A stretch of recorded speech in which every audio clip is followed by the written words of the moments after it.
After we began airing announcements promoting our investigation to air tomorrow night, there is now an arrest in connection to the prison contraband. This is 43-year-old Christopher Kilpatrick. This is the man that Lauderdale authorities are looking for. Dr. Michael Dick is leaving the Decatur Municipal Court, a guilty man getting jailers. How hard is it? Spencer's supervising officer had no idea Spencer left his court-mandated halfway house early. A Huntsville police officer was booked and released, charged with murder. Ransaw agreed to meet us here at WHNT News 19 at 9 o'clock on Friday morning. He never showed up, and we still haven't heard from him. It doesn't appear anyone from the state noticed until he became a murder suspect. Why was he able to be paroled, though? The lead manager of Veloce found himself in a jail cell at the end of December. As soon as you pull up your app, that story is going to be the second one from the top. A grandmother was actually transporting her 2 grandchildren in the trunk of her SUV and, get this,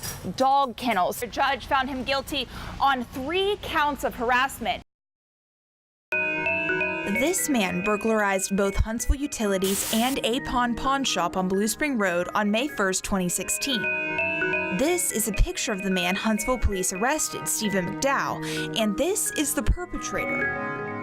The district attorney's office says both pictures show McDowell, but Stephen and his family point out the differences they think are obvious. I looked at the picture, I handed it right back to him, because it's like, how do you not know your own kid? Like, why do you need to study a photograph to see, is this really my kid, you know? No, it's not him. For example, they say Stephen's skin is lighter, his eyes closer together, his lips lighter colored and different sizes. They also point out this chickenpox scar on the left side of his face and his nose. Stephen's mother, Tam Jackson, says the noses aren't the same sizes nor structure. I just want people to see that this isn't my baby. Stephen's former landlord, with whom he has a rough relationship, pointed him out after the surveillance picture aired on the news. The police reports show there were fingerprints found, but analysis of them was not concluded in the evidence against Stephen. The video shows the subject, but they never checked his height. Investigators went to Stephen's mother, who said it wasn't her son. Then the police caught up with Stephen outside of Huntsville Hospital. His 2-year-old nephew was inside, on life support, dying.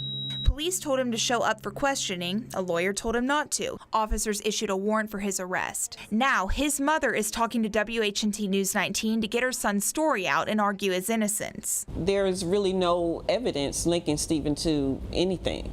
There's no evidence. Like, there's no fingerprints, there's no motive. The surveillance video is the only significant piece of evidence the prosecutor's office turned over to the defense in discovery. Jackson says the crime doesn't match his character. I couldn't put the two together, like my son doing a burglary. I couldn't, because that's not in his nature. He's not like that. McDowell says he has no criminal history. A check of Alabama court records shows that as well. He serves in the U.S. Army Reserves, did a tour in Afghanistan, has a wife and a job.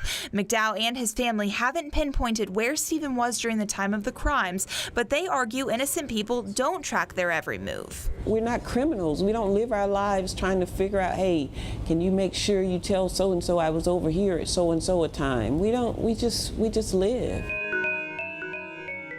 When word of our story started getting around, things started changing for McDowell. 2 days ago, the district attorney's office decided not to prosecute, but Stephen would still have to wait 5 years for the charges on his record to go away. Less than 12 hours ago, the state signed off on a court order to dismiss the case with prejudice, meaning McDowell will never face charges for these crimes again. For him and his family, today is the day they've dreamed of for months.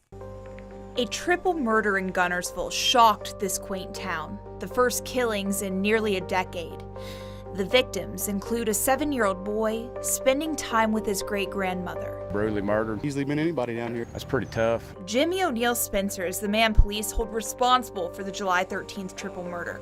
The state's Board of Pardons and Paroles didn't think he needed to spend more time in prison, so they let him out early. Then, Spencer didn't think he needed to stay at his court-mandated halfway house. We came to Montgomery, to the Alabama Board of Pardons and Paroles, and spoke to the board spokesperson, who says that Spencer's supervising officer had no idea Spencer left his court-mandated halfway house early. Whenever he got arrested in Gunnersville, that's when it came to the realization that he was not living at the halfway house. So that is when it came to our attention. Spencer's case file included multiple prison escapes, a prison assault, and a burglary attempt that resulted in him getting shot. That information is available to the board. Why was he able to be paroled though? I can't tell you what goes on in the board member's mind. I mean, they're given the information, they're presented the information. If they didn't have a lot of any issues over the past dozen or so years or however long, a lot of times they will give a person the benefit of the doubt. The board sent him to a halfway house in Birmingham, then he left. Again, how could this have happened? Anybody that we supervise, they're mandated contacts that they're supposed to make, and in those contacts are home visits, employment checks, things along those lines. The board says Spencer was checking in. He just wasn't telling the truth. He was still reporting, he was still listing the address, so we thought he was still where he was. Didn't raise any flags at the time. Spencer came out of prison with multiple burglary and escape convictions. Authorities say he used his freedom to get into more trouble. A drug-related arrest in Etowah County, a run-in with police at Guntersville State Park. Still, the board didn't realize he wasn't at a halfway house in Birmingham until Cases do go wrong. People do get hurt. for the people of Alabama, that's just not good enough. Taking action, Courtney Crown, WHNT News 19. 25-year-old Abigail Stafford and her husband are a young family with a new baby and new priorities. All of our money is put where it needs to be. The couple purchased this house on Kaufman Drive in Athens last May. Abigail thought it was the perfect place to raise their family. We found something that was affordable for right then, well within our means, That was then. and now it's well without. The mortgage fit within their budget and even left a little extra in their bank account. I didn't want to get too high to where we could be comfortable. But they didn't realize the federal government would be so involved. It caught me off guard. The Staffords were delighted to find their dream home and thrilled when their offer got accepted. But then they went to see their mortgage company. That's when they learned the federal government would require them to have flood insurance, even though the sellers told them the house had never flooded over the previous 30 years. An extra $250 a month is crazy. It's like, where are we going to find this? The news shocked the Staffords and the previous owners, who agreed to pay for the first year of coverage.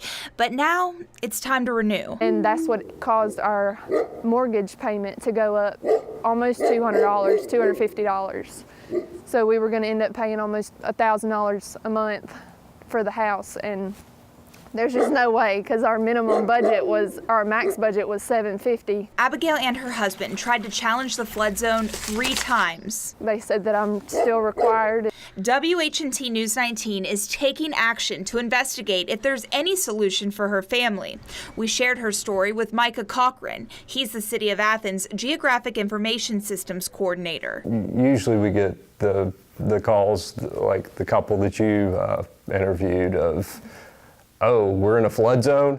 Cochran showed me FEMA's map of the City of Athens, separated by the 3 flood districts, flood zones X, AE, and A. X is outside the flood zone. Zone AE has a designated area for flooding. Zone A is an area with nearly a 1% chance of flooding per year. The Stafford's home is in Zone A. There's not much you can do with the Zone A. We don't know. We don't know what the risk is, so they're going to have to carry flood insurance. No matter where you're purchasing a home, check whether you need to carry flood insurance. Every community has a floodplain administrator, and a call to them could save you lots of money. It's hundreds, perhaps thousands of extra dollars more per year. This flood map dates back to 2009. FEMA is releasing a new map in August. Unfortunately, the Staffords shouldn't bank on any changes. No, they're still in the flood zone. It's complicated, but we're going to make it work because we have to. Abigail doesn't want unexpected insurance costs to sink another family's savings. Taking action in Athens, Courtney Crown, WHNT News 19.